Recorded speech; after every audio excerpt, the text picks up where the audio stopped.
శంకుస్థాపన ఎందుకు చేయాలో తెలుసా? జై శ్రీరామ్.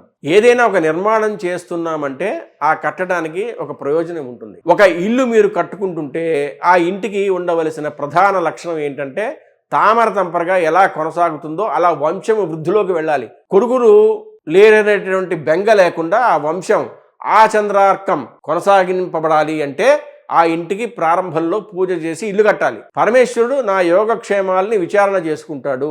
నేను ఎక్కడ ఉన్నా ఏ ప్రదేశంలో ఉన్నా ఆయన నన్ను సర్వకాలముల యందు కాపాడుతూ ఉంటాడు. ఒక గృహస్థుకి ఉండే కోరిక ఏముంటుంది చెప్పండి? వంశం వర్ధిల్లాలి, పుత్ర సంతానం కలగాలి.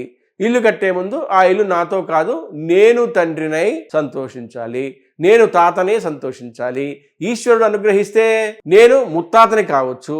ఒకవేళ నేను ముత్తాతని కాలేకపోయినా నేను తాతనే సంతోషించి శరీరం విడిచిపెట్టాలి తప్ప తాత కాకుండా విడిచిపెట్టకూడదు. దీర్ఘాయుర్దాయం అంటే మనవణ్ణి చూడాలి.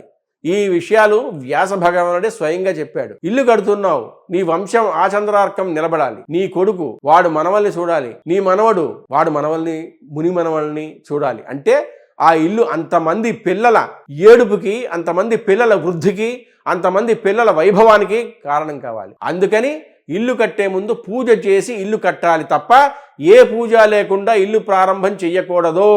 మీకు ఇప్పుడు ఒక ప్రశ్న, శంకుస్థాపనకి గృహప్రవేశానికి వ్యత్యాసం ఏంటి? మీరు ఏమనుకుంటున్నారో కమెంట్ బాక్స్లో పెట్టండి. హలో బదులు జై శ్రీరామ్ అనండి.